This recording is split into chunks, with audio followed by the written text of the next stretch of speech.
Hello, I am back with another podcast. I'm in Paris right now. Um, and yeah, that's it. Let me quickly show you my hotel room. It's really sweet. There's like a little mirror there. The bathroom is fucking sick. Should I show it for people watching? It's like so rad. I'm gonna do it. I wanted to film a TikTok in here. Look at this. I'll take you in. Look at this. It's like all mirrors. It's so sick. It's all white. Obsessed. I feel like a princess in there. And then, yeah, I'm on the desk in the room. This is like a carrying tour from wherever I go. It's actually quite convenient, just having this mic, even though it fucking sucks and it's probably not the best quality. I need to get another mic. But it's nice being able to just do these solo episodes whenever I need to do it. Right now, for instance, I have to do it. Sorry, I keep fussing with my hair. I just got out of the shower. And it's so long right now. And for people watching, and it's way too long. It's I have a thing where recently it's just if it gets to this length, I just want to cut it. Just like that looks so much better. Today we are going to be doing a solo episode podcast. You guys like these. Sorry I had to post a podcast last week, but Kelsey's great. But yeah, you guys like these, which was honestly kind of surprising. But because my original format was for interviews. So it's just me trying to rework what the integrity of this podcast is and not really knowing exactly what to do with it. I'm sure you've heard me talk 100,000 times about imposter syndrome and shit like that, which is obviously at this point something you guys know I deal with. And yeah, just navigating that and whether people find this interesting and stuff. But yeah, so I'm getting better at that. And literally on this trip, I literally was saying to myself just get over it kind of thing. I'm at the point now where I'm just it's been so many years of this dance back and forth, and I should just I don't know. It's just hard for some people to just feel really good about themselves and feel super important to people. Advice on losing friends and making new ones. I get a lot of friend questions, I've noticed. And I guess that's just because it's a thing we all deal with. And it's one of the things I like is friendship. I'm someone that's always looking for new friends. I love people, and I just like meeting cool people and people that inspire me. I think is the biggest thing. I look for people that inspire me or have something really interesting about them. Advice on making new friends. I have said this to myself since I was young, and it is be the friend that you would want to be, want to have. That has always been a constant thing in my life. I forever think about that, of just being the person that I would want to be around. I'm just gonna relate this to myself, in as a purpose of making a point. When I was younger, I was so cynical as a kid. I think anyone in my family could tell you that. Anyone who knew me. I just was very negative and very cynical. I think when I was really little, I was super happy and rambunctious and this and that, and then I kind of just became cynical over time. I went to a school of 18 kids in my grade. I went to a really small school, and I've talked a little bit about this school that I went to. It was a very progressive kind of whatever school. Not my thing. Don't recommend it. But I did go there, and I was the only kid in my entire grade with divorced parents. everyone was like picture perfect families, and everyone like had their mom pick them up from school, and like it was just like that. And I think that's kind of fed into the cynicism a little bit when I was younger. The reason I bring this up is because I was so not like perfect as a kid. Like I was just like negative. I just was a brat. I was unhappy. I wanted to be happier. Like there were girls in my grade that were just happier. They were just like enjoying their lives more than I was at that time. It really got to me, I think, because I got to me that I like couldn't be like so happy like all of these other girls, and like I couldn't be just like the nicest girl ever. I was just cynical. I was a little edgier than the kids in my grade, and like I swore, and I like was just edgier out of the 17 other kids in my class. So that really alienated me in that sense, and I just didn't like that about myself. Maybe if I went to a public school with a bunch of different types of people, I wouldn't have felt this way, and I wouldn't have I don't know. I'm actually, you know what? I am thankful because that school did force me to look at things about myself, because I was so much less happy. I don't know like how happy they all were. Like no one has a perfect life. But I was getting in trouble the most. So like just on paper, I was definitely the most edgy kid. It was me and this guy named Jake Thompson, who were the rebel boy and the rebel girl. And Jake Thompson ended up passing away. He's the best. But I remember at that school, these two girls that were kind of like perfect really inspired me, because I remember like we would go on school field trips, and like everyone wanted to be their partner. Like it wasn't, and I just noticed that, and I was like, damn, like I want to be someone that people want to be my partner. And like I knew it was my fault at that age. I knew, because I think people have a tendency to do either one of two things, which is blame themselves or not blame themselves. And I was one of the people that blamed themselves. And it helped me in a way, though it, gave me kind of a low view of myself at that time. It also allowed me to fix certain things about myself and maybe see things I should look at. And that was one of them. And I remember not knowing really how to go about that. I remember Googling, I think I've mentioned this, like Googling how to be less angry. Because I really wanted to be kind of one of these girls that like everyone wanted to be their friend. They were just so nice, and they were just so like happy with themselves. And at age 9, I wasn't that.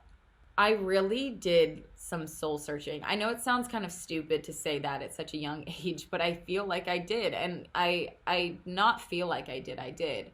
And I really just put a lot of my attention on trying to figure out how to do it in an authentic way. And what I mean by authentic is like a real way, like from the core of who I am. Because I was aware that you could fake being nice, or you could fake being this, but I knew then that that doesn't stand the test of time. And I wanted it to be like totally stand the test of time. And I wanted it to be real. Like I wanted to really be like that. And so I remember like really like kind of marinating in this of like, okay, how do I get rid of this cynicism? Like this desire all came from a place of wanting friends, actually. And then beyond that, it came from a place of wanting to be like a good wife one day. And I really wanted to be a joy to be around people. Like I wanted people to think I was a joy to be around. And that was really important to me. Was how I made other people feel. And I knew that I wasn't really making other people feel that good. Like, these two girls inspired me because I wanted to be the girl that when there was a school field trip, everyone wanted to be my partner. And not just because I had the coolest clothes or was dating this guy or was like popular here or this or that. I wanted it to be because they liked me. and because I made them feel the best, and I just wanted that. That was something I wanted. I wanted it that significance for me. And if you're asking this question, or you feel similarly, it comes down to writing what that looks like for you. I'm sure there's a girl, or a guy in your hometown that inspires you, that you want to be more like, and she or he just has qualities about them that you're like, wow, that'd be so cool. Like, how do you, like, there's certain people that inspire you. I had them too. And I still do. People inspire me all the time. And that is actually, I put so much of my credit into evolving into other people. Other people inspire me constantly, of like, oh my God, that's so cool that this girl is like this, or like that this guy is like this. And then I try to understand how they possibly look at the world, how they're possibly like that, and how I'm possibly not like that, and try to figure out how to make these honest transitions in myself where it's completely genuine, to me. That girl who makes a lot of friends in your hometown, or seems to be a social butterfly, or this or that, and start to think like how she does that, and see the traits that she has, and start to ask yourself, how can I free a part of myself to be like that too? What can I let go of? What outlook on life should I have? Is there something keeping me like down? Is there something keeping me in this frozen state that I'm in, that I can't seem to be nice enough? I can't seem to be, maybe you're too competitive. Maybe I've seen that problem actually a lot with girls. A lot of girls are too competitive to make friends. And those girls really, not to say if you're one of them, they kind of scare me a little bit, because I feel just attacked by them a lot. Like, we are just in two different realities. You're in the reality in which, like, I'm a threat to you, and I'm in the reality of, I just want to have a good time today, and I'm not thinking remotely on who's better or who's winning or who's whatever. Life to me is not a game in that way. And the reason I speak with like a negative tone is I've found some of the like rudest girls and the coldest girls to be competitive.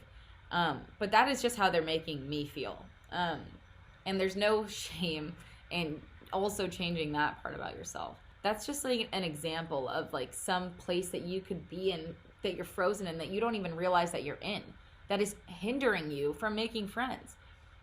Maybe it's how you look at them. How you're looking. It's your perspective is essentially what I'm saying, that can get in the way of freeing yourself to be able to be open enough to make new friends.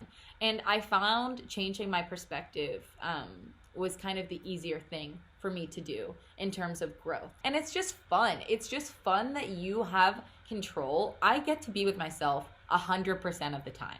I am not with anyone 100% of the time. I do not have this person I can talk to all the time, this thing I can constantly change and evolve.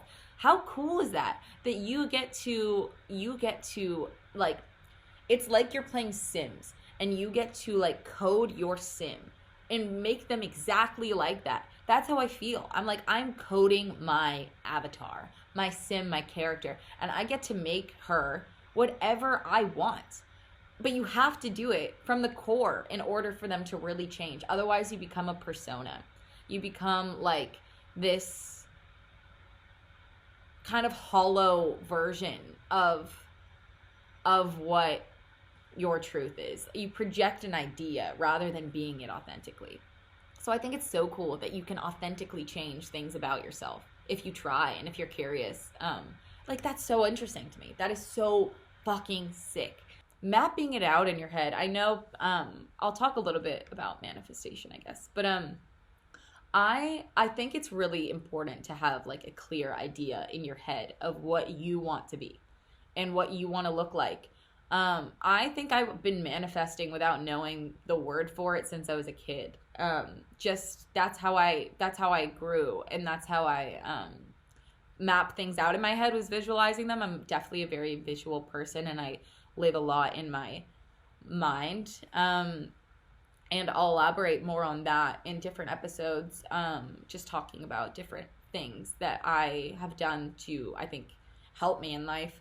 But that was one of them, was, okay, I can see and picture a girl that isn't cynical and isn't this or isn't that, and she maybe has qualities like this and this. I like just wanted to be more complete, you know? And the truth is no one starts out perfect. And, if you like, you know, maybe some people, I don't fucking know actually. And what does that even mean? But, I definitely wasn't like just always happy and like always this or that. A lot of it came down to changing my perspective on life. And just being grateful for who I am and being grateful for everything I have. And I am. Thoroughly grateful for everything I have. I think sometimes we brush over the root, like how to make friends, be kind to that person that day, or this or that, or, you know, ask them like questions about themselves, or this or that, or whatever advice you can find. But I this is what has worked for me. If you're able to start to grasp on how to change how you look at the world and your perspective on life, you start to be able to change so many other things. So I think that's why I say that, because it helps. Visualize the person that you want to be. What does she look like, or he? How many friends do they have? How nice are they? Just this inspired version of yourself, and keep her or him stored in your brain. And one day you actually become them, and it's really cool. So that is my advice on how to make friends, as I'm putting lip chap on. Hello. Okay. I'm sorry. I'm now in New York. I filmed a whole podcast in Paris that you just saw at the beginning of, and it was really good. One of my favorite podcasts I've ever done, and it all deleted. So I have to redo it in New York. I like purposely did that podcast in Paris so I wouldn't have to do it during Fashion Week here, but there's always a technical problem. It's actually like it's just because you can't redo it. Like, I can't say the answer the exact same way I said it. Like, there's a beauty in doing it the first try and saying it exactly how you're supposed to say it. So it's quite frustrating for me when I lose this kind of stuff, because that was it. That was how it was supposed to be. It's just so sad. I can't believe all that stuff is gone. It's just whatever. Okay. I'm a little sick. Sorry if I have like a nasally like voice. What is the hardest lesson that you've had to learn, and at what age did you learn it?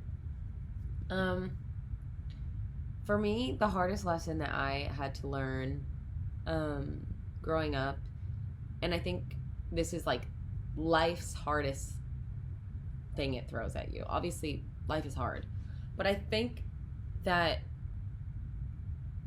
it's understanding that the only person that you can truly count on is yourself. It's the understanding that no one's going to come and save you, and that life isn't like how it's depicted in movies or books or this or that. It's the understanding that life is hard and life is tough, and like, welcome to reality where like you just have yourself. And that's it. Like, that to me was like the hardest lesson that I had to learn. I think knowing that like all you can really count on is yourself is just very sobering, and it can make you feel sad or whatever it can make you feel, but it also like propels you to do stuff with your life and not wait around. I also think it helps you to get out of like the mindset that life is easy or life is fair or whatever story you can create in your head that prevents you from doing certain things or prevent you from feeling certain ways. And just like kind of waking up, you know, like a sober reality check. Well, like all you have is yourself, you know, like sure, some people have greater families and this and that, but like at the end of the day, what we all have in common is that we come to this earth alone and that we die alone. So this is a path of our own selves, and some people just reach that conclusion earlier in life due to the circumstances that were given to them. But it doesn't matter because it's true for everybody. And it's a tough pill to swallow because you don't want that to be true. But it is, and that's also okay. I think I'd rather be rooted in reality.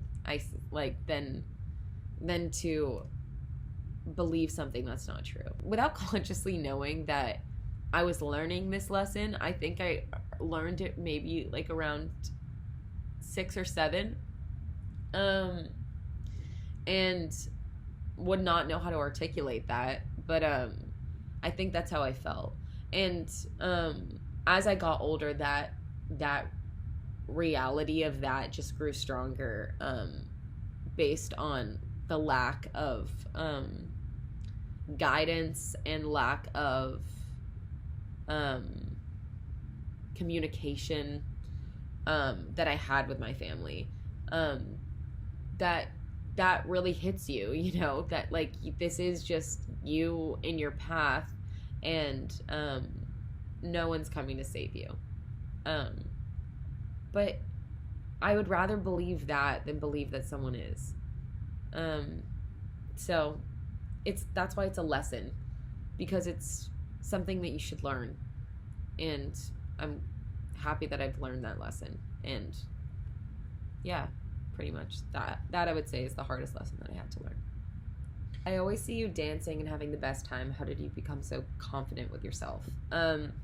It's funny because I am not confident, so therefore I dance. I dance, and that makes me confident.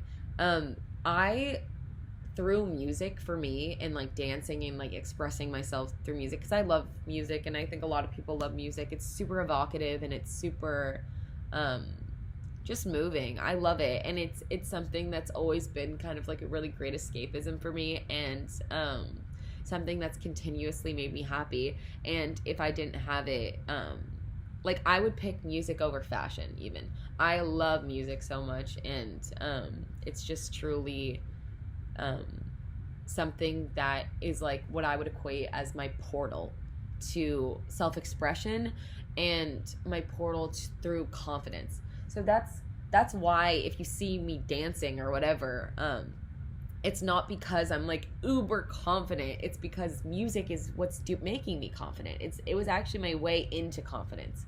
Everyone has things about them that are like by nature who you are, that you cannot control. I cannot control what things I pay attention to, and neither can you. And Freud actually credits the like most deepest part of who you are. Tell me if I'm butchering this. If someone is more well versed on philosophy than I, you can kind of like calculate the most true form of yourself by what you pay attention to, and his theory is that when you're paying attention to something in the present moment, it is actually your future self manifesting in the present, telling you to continue paying attention to this subject, which I find extremely interesting, because it's essentially like I just find the aspect of like who you are like biologically very fascinating, because there's qualities about everyone that like no one could have taught you, no one could have given to you. Like it's just who you are. There's like people are just born who they are. So I think part of my genetic makeup was someone that loves music, and that is why that helped me with confidence. And the reason why I say this, and the reason why I talk about who you innately are, is because in order to gain confidence in certain things, I think this is one way. There's countless ways. This is one way that I found that helped me, is finding out what you instinctively like, that no one's told you to like, no one's forced you to like, you weren't even biased into liking it, you just liked it. Like, you just as a kid liked certain things, and like you couldn't help it. Your friends like this, but you like this, or you like this, and you know what I mean? There's certain things that are just you. I think it's really helpful to tune into what you liked as a kid, because that was kind of like your unfiltered, uncensored version of who you were in your expression, and what you enjoyed, and what you couldn't help but be interested in. And like when you're walking down the street, like what catches your eye that's not catching anyone else's eye? These are things that are part of who you are. And I find that so interesting. There's certain things about me that I can't control. There are, and that's everyone. There's things about us that we can't control. It's out of our control because it's who we are. So finding out the things that truly make you light up, that is where your confidence is, because it's something you truly enjoy. It's something that there's a passion, there's a fire, there's something there that's enticing to you.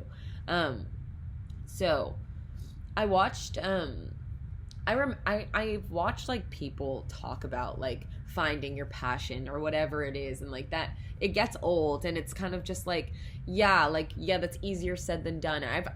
I remember as a kid like thinking like I was never gonna find something that I liked, and that was kind of like everyone else was probably gonna figure out what they were passionate about, and I just wasn't, and like I was okay. That's how I thought for some reason, and I would hear this all the time, like whatever. The thing is, like, you can think that there might not be something for you or whatever, but it's not true, is my point. I watched the documentary 3 Identical Strangers. You should watch it if you haven't seen it. It's pretty interesting. It's essentially a documentary about these triplets that were separated at birth and that grew up in 3 different households and that didn't know they were related. Besides the fact that it was a terribly tragic story of these boys that never got to grow up together until they were in college, and how that manifested mentally, the main reason of the main purpose of the film besides that was the debate of nature versus nurture, essentially. And what I found interesting is they weren't the only twins that they were being studied, or triplets or whatever. There were similarities about them, which basically defines that there are things about you that are just you. And like, sure, you can be completely different from your twin too. That's like also interesting in itself. But there was these 2 twins that grew up completely different in the documentary that were also referenced, that had the exact same major in university. They both did like liberal arts or something like that. I can't completely recall, but I found that so fascinating to me, that these girls that grew up in completely different cities, completely different households, that were completely biased, like by different schools, by different people, by different experiences, by different everything, both happen to enjoy and deeply love the same passion. There's something in them that's just, that is who they were. You know, that, and I'm not, this isn't a crazy new concept. I'm bringing up the fact that there are things about you that are instinctively who you are, but my point is that there are things about everyone that make them who they are, and there's no exception to that. There's no exception. Like, you watching this and feeling like you don't have a passion or whatever it is, you are not an exception. You do. There are things about you that you cannot control, that are just that are just instinctively you. Find out what they are, and those are your portals. Those are your portals to confidence. Sure, there are a plethora of other ways that you can build confidence, 100%. This is just one that worked for me, that I found really stood the test of time and was very foundational for my confidence building, because it's always there. It is always there, and not only that, but it will never die out. I mean, at least I hope. But that is where I got my confidence, is seeing what worked for me. Like, it wasn't through like advice I heard from this person or this person, because the truth is everyone's different and things work differently for everybody. So it was finding out actually what worked for me.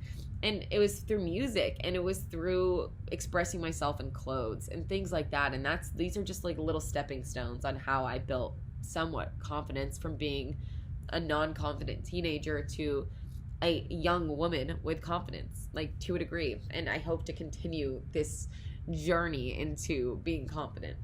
Fashion tips, because your outfits are always so cute. It's funny. I mean, these questions are all kind of like going off the tail end. My fashion advice to like anyone, and I'm not like a fucking expert here. I'm just someone that likes clothes and likes to have fun. That's like literally how I would define myself.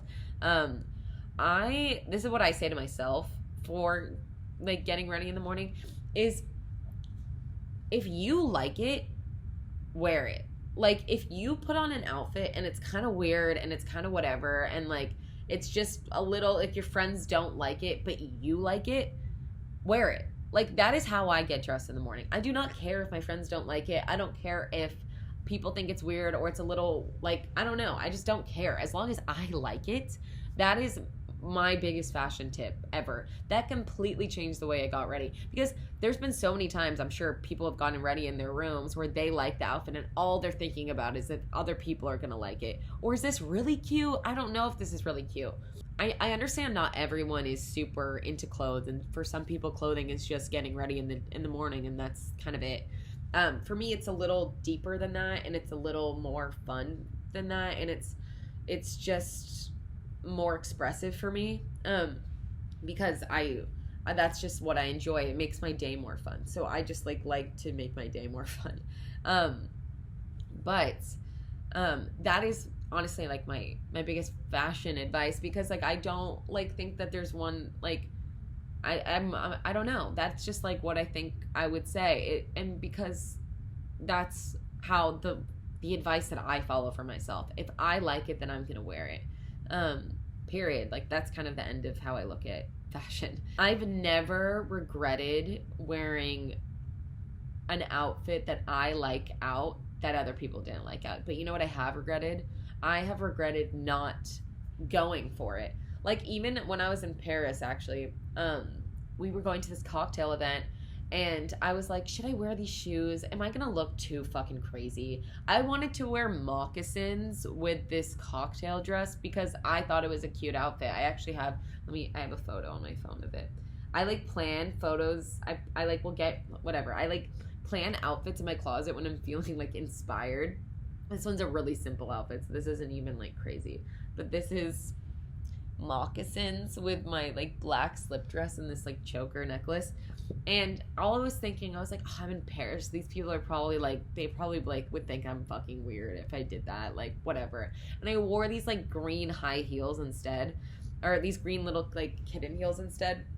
And like I get there and all I was thinking was like, why didn't I fucking wear those? Like, I still check myself.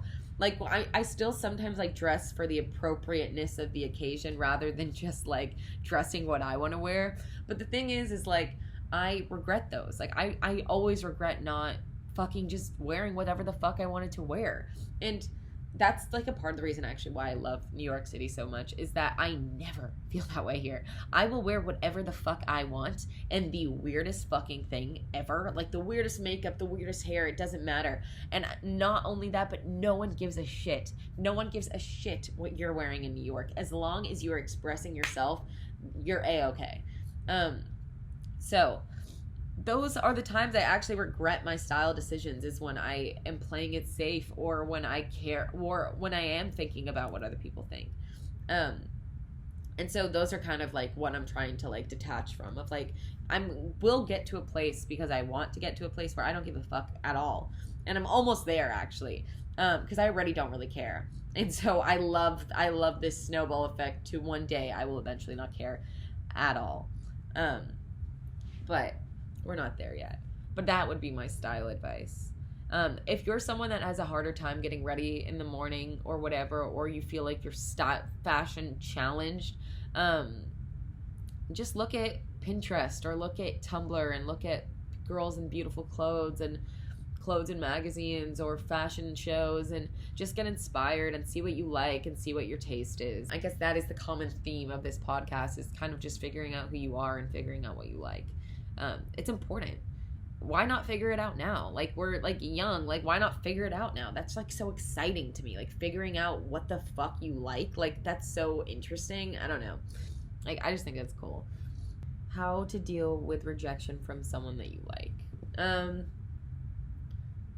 The way that I deal with rejection is like, I don't know, like, I really only like guys that like me. Like, that's just how I roll. That's just like always been how I've been. I've never been someone that like likes the guy that doesn't like me, or like is attracted to like the asshole guys that like treat you like shit. I don't know. Like, that's just not my, I've never even wavered on that, like, since I was like a kid. I like the guys that are just sweet and nice and mature and like know how to talk to girls in a normal way. That's just my type. I just like mature guys that are cool. I don't know. I like guys that like me. Maybe it's like a defense mechanism or what, like, but I just do. There's someone out there for me. Like, I know I'm eventually going to get married and have kids and whatever. Like, there's probably multiple people out there for me. And the way I look at it is like they're looking for me too. And that goes with everybody. It's like your person that you're going to end up with is like also technically looking for you. If you really think about it, like, he might be in another relationship or whatever, but like, he's like, I'm going to end up with somebody. So I like, if someone doesn't like me, I'm kind of just like, well, then you're not like my person. Like, I don't like let it make me insecure in a way. I think I am kind of secure in this aspect. It doesn't really faze me, to be honest. Because I think like the coolest guys are the ones that like think that I'm cool. So if you don't think I'm cool, or you think I'm really lame, or you're not into me, I'm kind of just like, yeah, I don't think we're a match anyways. Like, that's just the way I look at it with guys. I don't know. I'm just really not too affected by this for some reason. I guess the way that I choose to deal with it is like, in what I guess has worked for me for not really caring, is like, not taking it personal. I like never take it personal. I never kind of make it like, oh, like I start rethinking like every single thing about myself. I do that with a lot of other things. I do that, like, I get really insecure and like will be like, I'm the worst fucking person ever, da da da da da, like, I'm not deserved. Like, I do that with a lot of things, but not really with guys for some reason. I don't know why. I just like don't like really do that with guys. If a guy doesn't like me, I don't take it personal. Like, I just don't. I kind of am just like, hey, like, they're on their own path. Like, they probably have a girl way better suited for them that is not me, that like could help them in their life or be exactly what they need in a girl. And I might not be that for them. And I'm okay with that. Like, I want them to find who that is. So rejection to me is more just like a clear path of who really is eligible, like, in my eyes, like, for myself. And if a guy doesn't like me, I'm kind of just like, well, like, I want to find the guys that do. Like, that's kind of like literally it. The thing is like, there's certain qualities about everyone that like are not suited for everybody. Like, maybe I'm too outspoken sometimes for certain guys. Like, maybe I'm like, this is just an example. Like maybe that there's a guy who's looking for a girl that's a little more like docile or whatever, or like doesn't have opinions, or a girl that like wants to go out with them every single night, or a girl that never goes out, or, you know what I mean? Like, there's like a list of reasons why people don't like certain people, or why people are attracted to certain people. I don't take it personal. I'm just kind of like, I will be the right fit for the right guy, and I know that. Like, I'm secure in that. Like, I know that there's someone out there for me that is like going to like me for me. Like, I just know that. And like, I don't feel the need to like change for a guy that doesn't like me. Like, why would I do that? You don't like me, so then I'm not your person. I want to be with the one that likes me for me. That's just how I look at it. I don't want to be with someone that doesn't like me for me. That sounds terrible. That sounds like so much work, and that sounds like an unfulfilling relationship. I want like a really like wholesome love that like we just like each other for each other, and there's no if, ands, or buts about it. Something to keep in mind is that everyone gets rejected, like, in life. Like, I've had guys not like me. Just period. Like, it doesn't matter who you are. You could be, like, the biggest pop star in the world. You could be the biggest supermodel in the world. You could be Elon Musk. Like, it doesn't matter. Like, not everyone is a match with everybody. That's just how life is, you know? So you can't take it personally. And I think that's actually the more logical way of looking at it, is that it's not personal. In fact, it's actually just people trying to, like, find their match and find what makes them happy. And if you don't make someone happy, or they don't see it with you, why do you want to be with them? Like, I just don't, that doesn't make sense to me. Because don't you want to be with someone that sees something in you that they want? Like, that's what I want. And I would hope that the person that I end up with, like would want me to be sure about them too. So I don't know. That's how I deal with rejection, is just kind of like letting life take its course and being okay with certain guys not liking me. Because those aren't my matches anyways. Like, I actually just I'm uninterested in the guys that don't like me. I'm interested in the ones that think I'm cool. Those are the ones that I think are cool. That's just how I look at it. So, I don't know. I think that's going to be my last question. And this concludes this podcast. I don't have that much time today. I'm so sorry. But yeah, I'm really happy that you guys enjoy these solo episodes. And yeah, I will continue to keep doing them if you have recommendations of what I should do. And I will get better lighting. I'm so sorry. But yeah. Anyways, bye.